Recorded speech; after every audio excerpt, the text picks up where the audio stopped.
All right, I'm going to show you guys how I made the guitar for my song Full Moon, which sounds like this.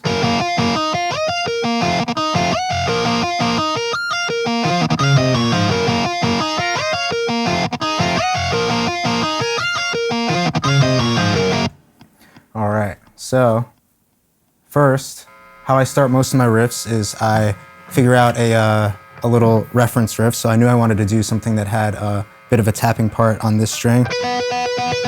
So I was playing around like this. And I figured, oh, I want this note to go up here, right?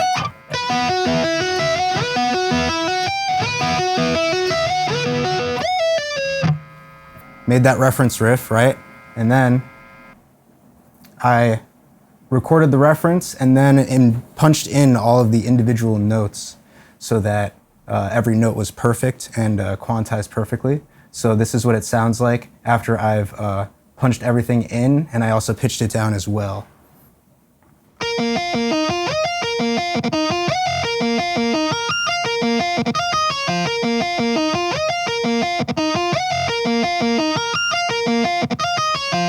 So as you can see, there's some editing here. So like right over here, I did some stuttering, which I just took the note, shortened it, and duplicated it. And then over here, this high note, I thought, oh, it'd be cool if it repeated, but the note was an octave higher. So that's what I did, and I pitched it up in Ableton over here. And so, yeah, as you can see, everything is edited very closely together. So after I had recorded and edited the guitar riff, I wanted some more movement in it. So I've got this EQ going here before the distortion to act sort of like a whammy, where a whammy will traditionally filter the sound going into your amplifier. But this, I have it notched, the automation on every single note, so it's in a different position, which adds subtle flavoring to the audio like this.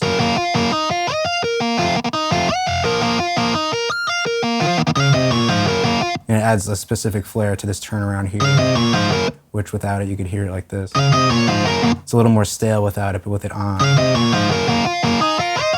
it gives a little bit more character. And so, after I did the lead, I needed to figure out a good chord progression for it. And so this is the chords by itself.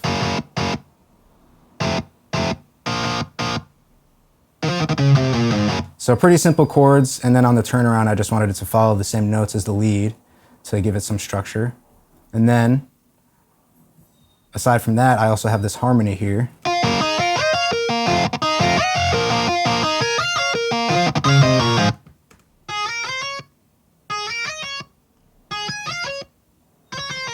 And so both on the harmony, on the chord progression, I have some chorus to help spread it. So on the harmony, I use Ableton stock chorus at a low rate to make it transparent, so it doesn't really sound like there's chorus on it, but it helps stereo spread it.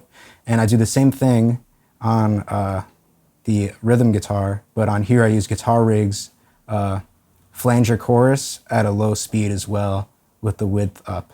And this helps recreate the same effect, mostly because I'm lazy and I don't like double tracking guitars.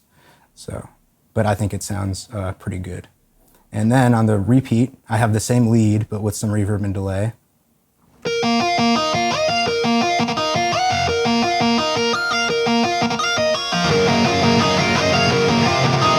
And then the rhythm is, this is a less edited rhythm part, but it's just,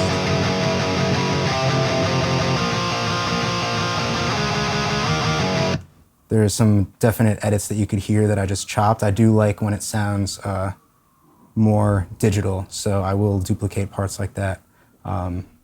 So for the lead melody, I was on the middle position on the pickup on the D'Angelico, and the distortion I'm using is Tone Forge Jason Richardson, and on the lead setting. And I've got a little bit of EQ to roll out the low end here. So that was the lead tone here. And then for the rhythm guitar, I use the bridge pickup on the D'Angelico, and that sounds like this here. I think the bridge pickup sounds great for chords with the distortion because it really cuts through. And yeah, and then also on the harmony, I used the middle pickup as well. And yeah, that's about it. And then all together, it sounds like this.